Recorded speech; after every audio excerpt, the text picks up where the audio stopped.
This is Updates at Noon. Making the headlines today, Sarawak government pledges 348 million ringgit to develop Kapit. Boris Johnson survives no confidence vote, remains as British Prime Minister.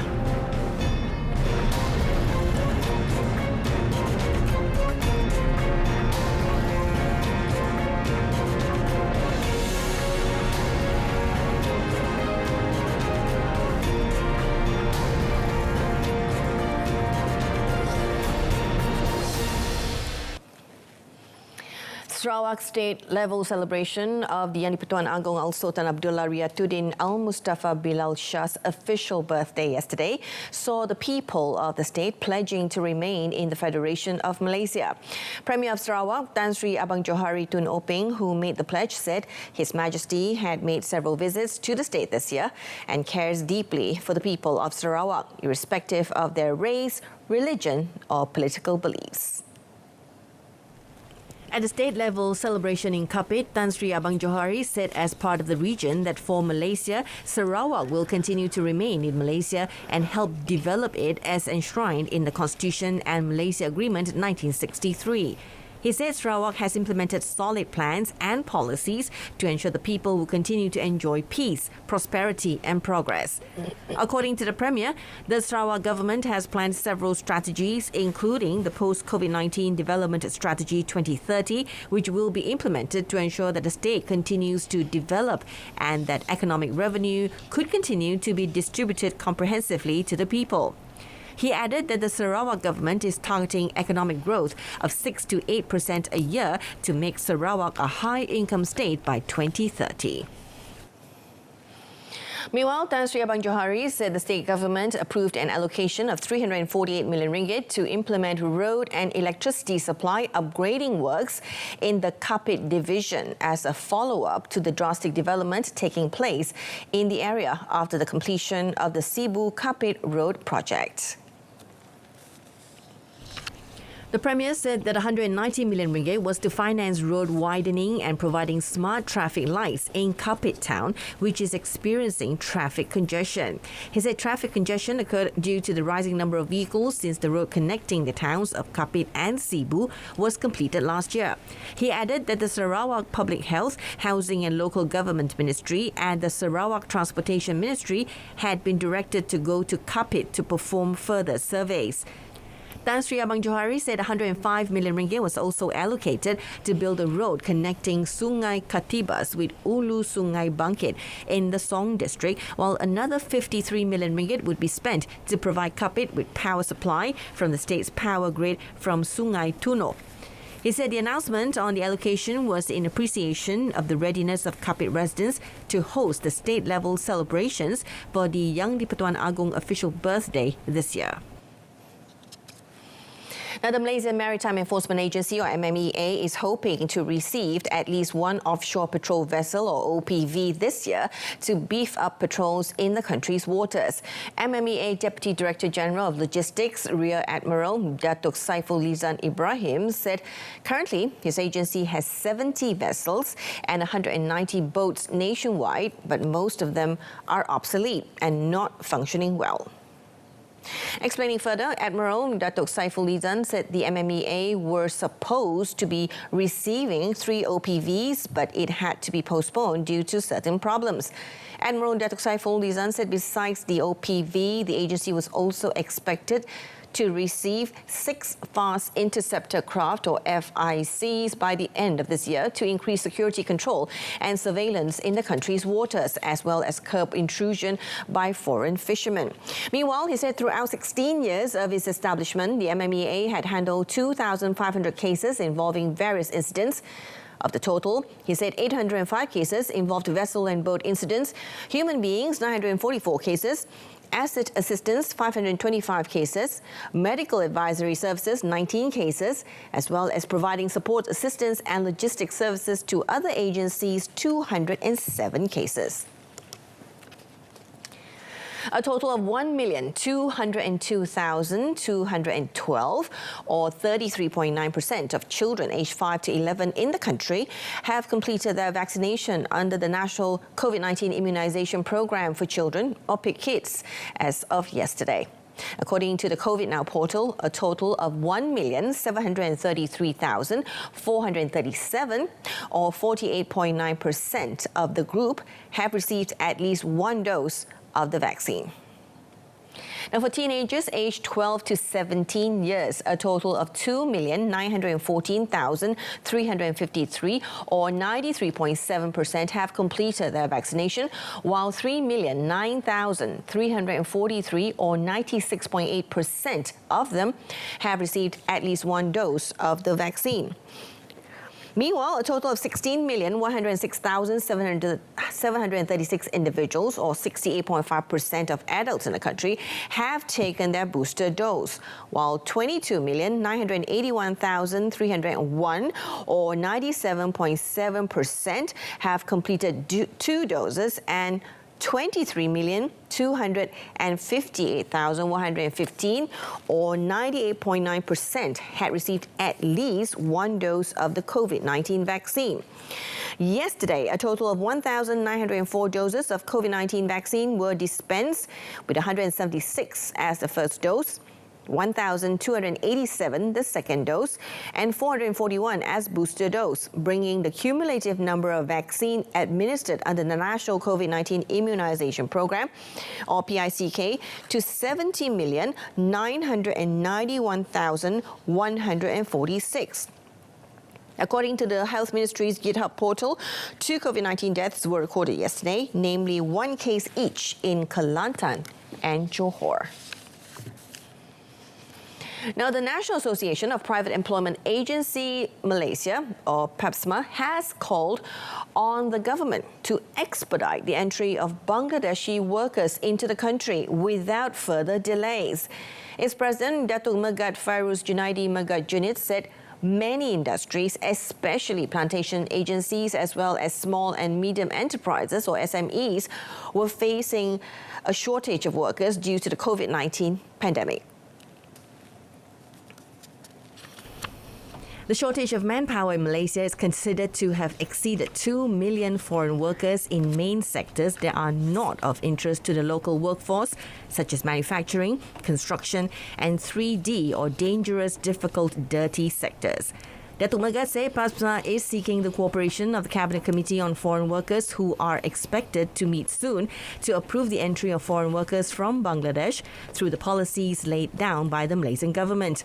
He added the association would oppose any kind of syndication or special privilege recruiting agencies' involvement in the foreign recruitment industry, as it wanted a fair, decent and ethical form of recruitment based on international requirements and standards. Now, last year, the Cabinet agreed on the recruitment of foreign workers for all sectors apart from the plantation sector, and on Malaysia signing a Memorandum of Understanding, or MOU, to enable the hiring of workers from Bangladesh. Now, the reintroduction of Goods and Services Tax, or GST, must be suitable with current economic condition and several other factors. Economic analyst Professor Madya Dr. Ahmad Rasman Abdul Latif said the government must also focus on improving its implementation mechanism to avoid any leakage. Situasi ekonomi terkini, kerana GST merupakan cukai ke atas perbelanjaan. Jika rakyat kurang berbelanja disebabkan kadar inflasi dan OPR yang tinggi, ini akan menyebabkan hasil kutipan GST juga tidak seberapa. Harga barangan yang tinggi disertakan dengan cukai GST juga mungkin akan menyebabkan rakyat tidak puas hati. Selain itu, isu-isu berkaitan GST yang timbul semasa mula-mula diperkenalkan dulu harus juga diperbetulkan dahulu. He added the new tax rate should guarantee a better revenue stream for the country compared to the Sales and Service Tax, or SST. Dulu kita lihat cukai GST yang berkadar pada 6% mampu memberi hasil hampir 45 bilion ringgit. Namun ada yang memberi cadangan jika ianya diperkenalkan kadarnya harus lebih rendah seperti 3 atau 4%. Namun, jika kadarnya serendah itu, jumlah hasil akan menyamai jumlah kutipan SST sekarang sekitar 27 ke 28 bilion.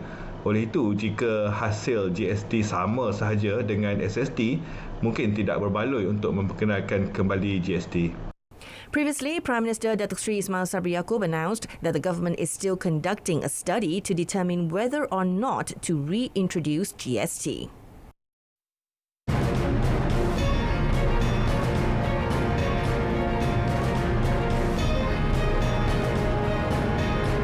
Dominican Republic Minister killed by gunmen. That and more after this short break.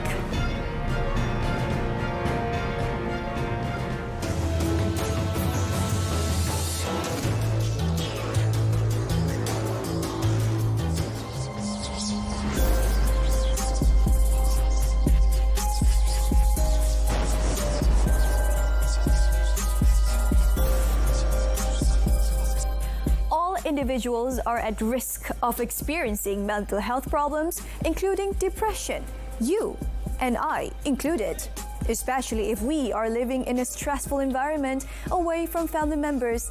But remember, if depression is not properly treated, it may lead to further harm, including suicide attempts. We can change it.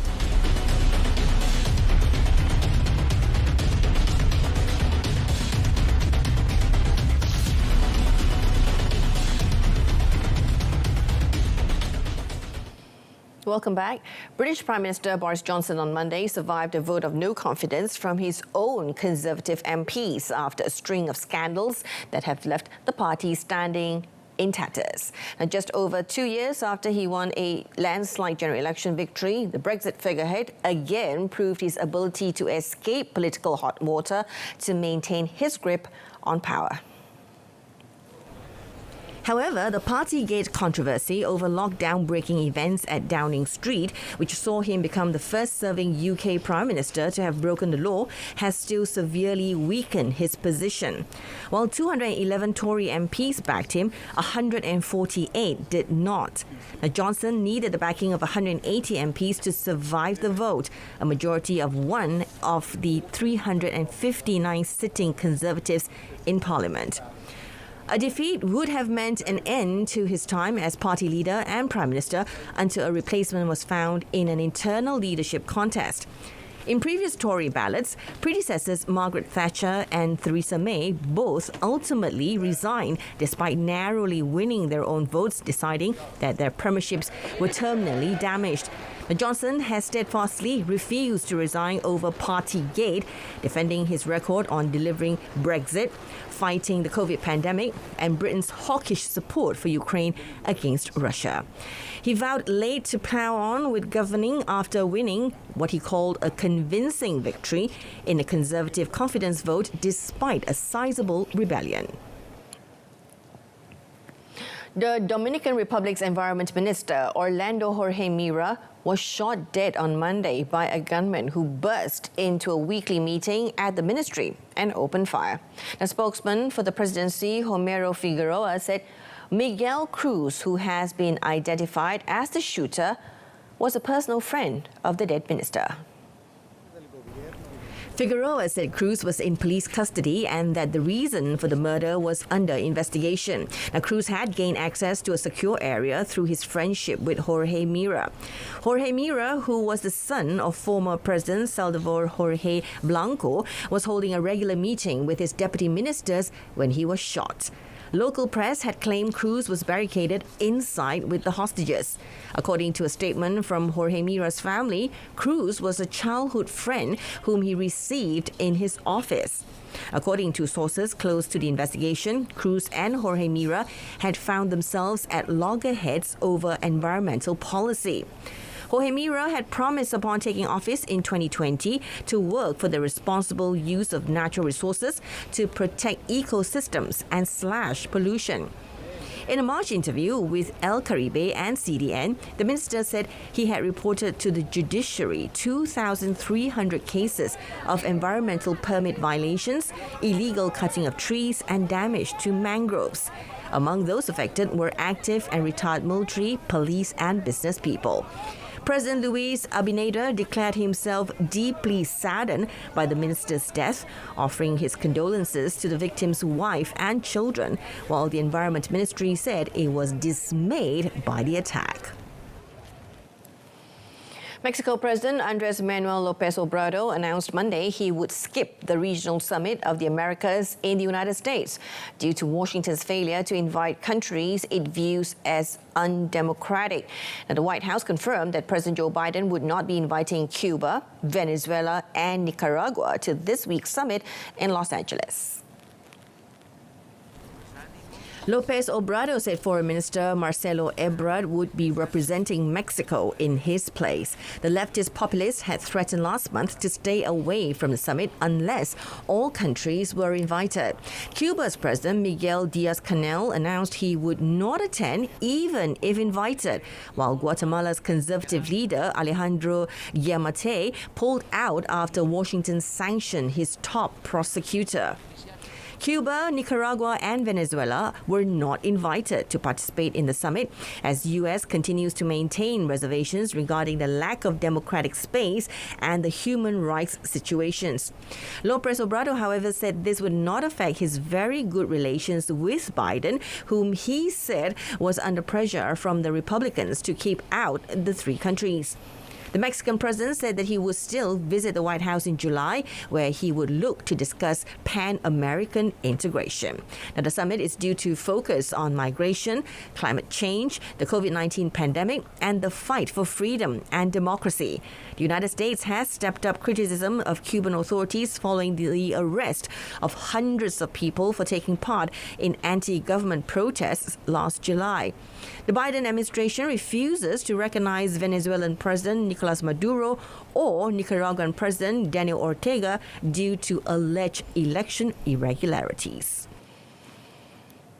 Now, anger in the West Asia region spread over comments made by an official of India's ruling party about Prophet Muhammad, with various countries summoning New Delhi's envoy and a Kuwaiti supermarket removing Indian products. The United Arab Emirates became the latest country to voice its condemnation of the remarks, saying they were contrary to moral and humanitarian values and principles.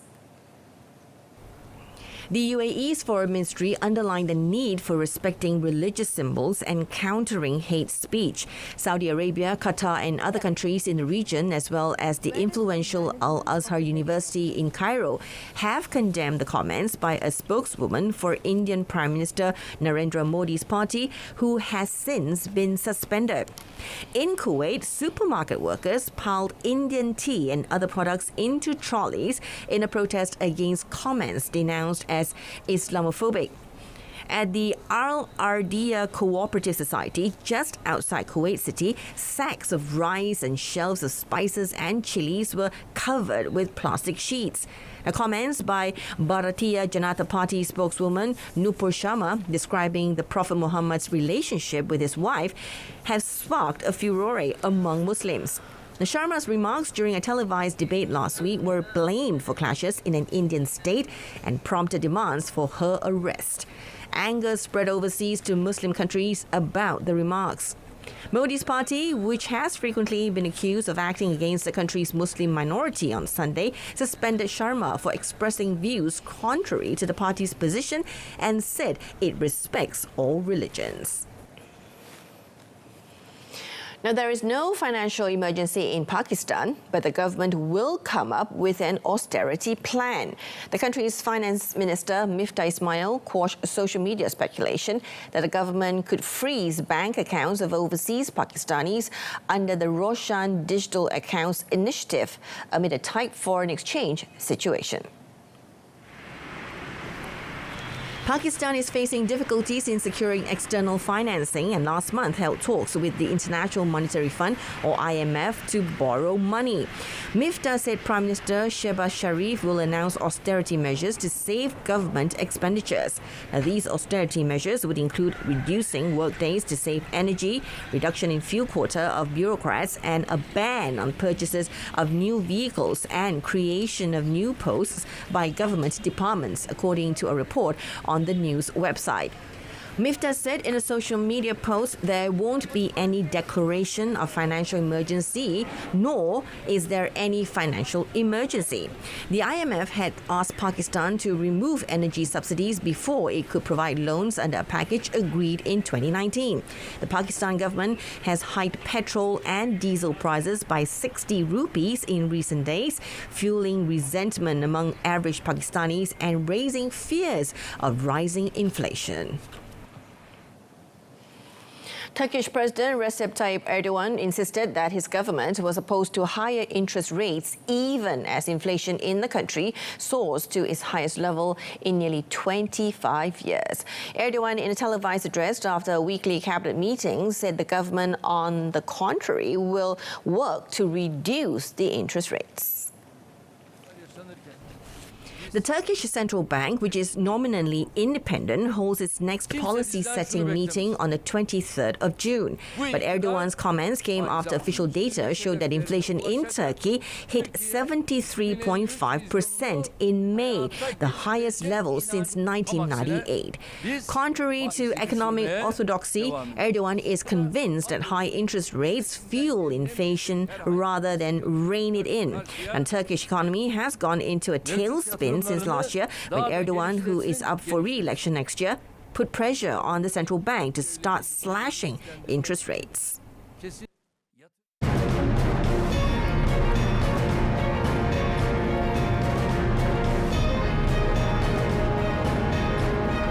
Next up in sport, France held to a stalemate by Croatia in Nations League clash.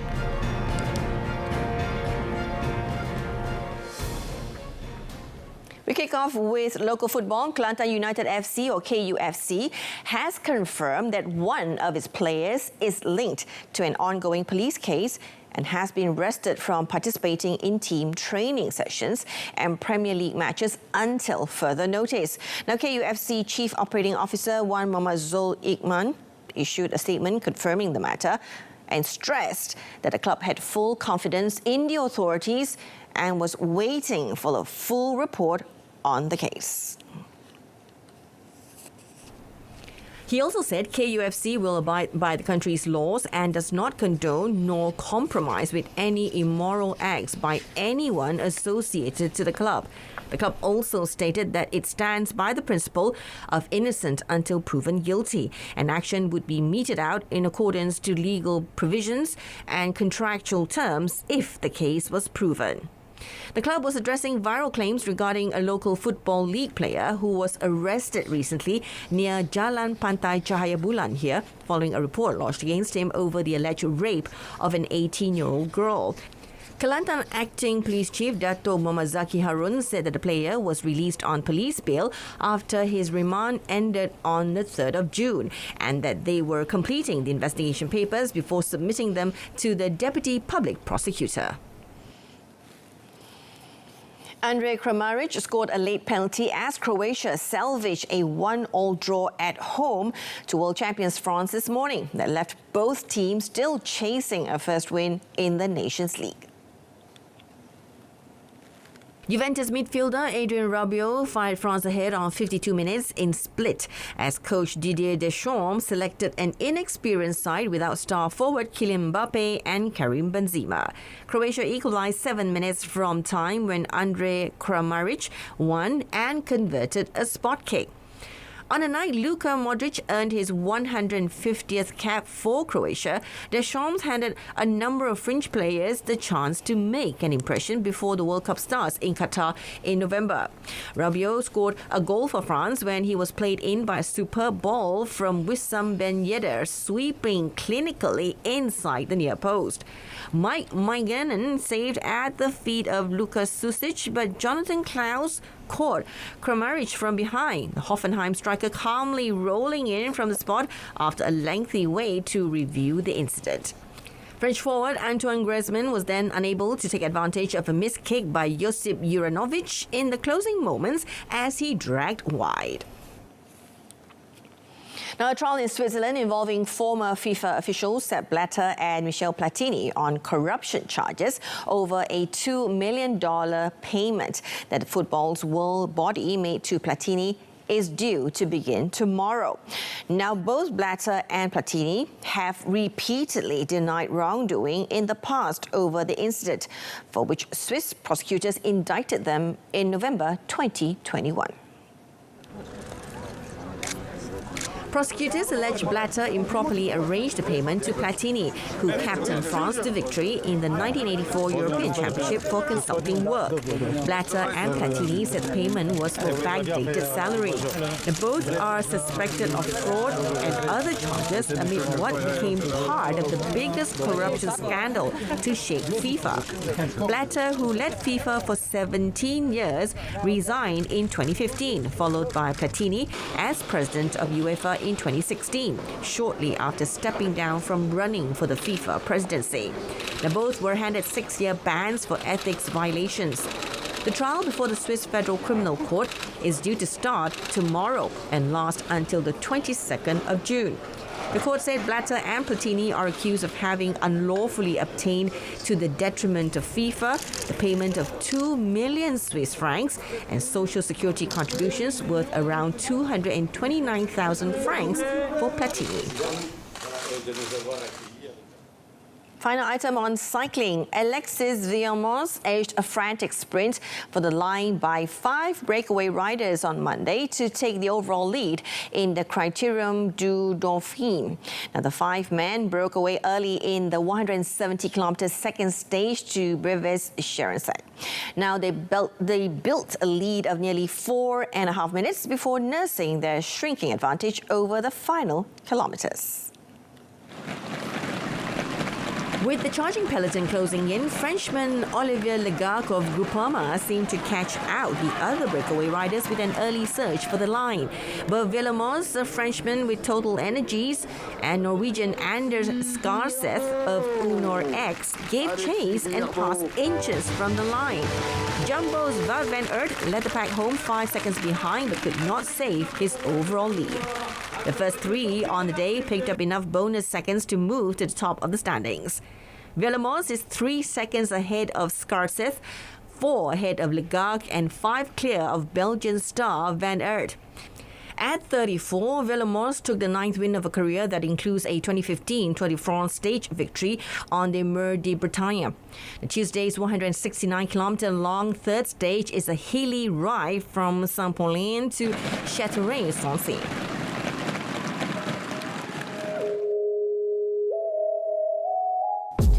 Why do we tell you stories? Relevant, New, efficient, accurate.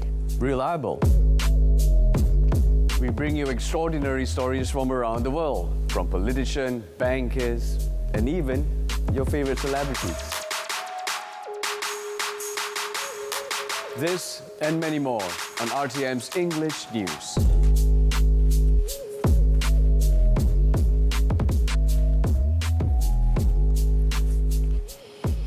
And that's it for this afternoon. A recap of our top story. Sarawak government pledges 348 million ringgit to develop Kapit. Tune in to News at 10, coming up at 10 p.m. on My Freeview, Saluran Berita RTM. Thank you very much for your company. I'm Jessica Lee. Stay tuned to TV2.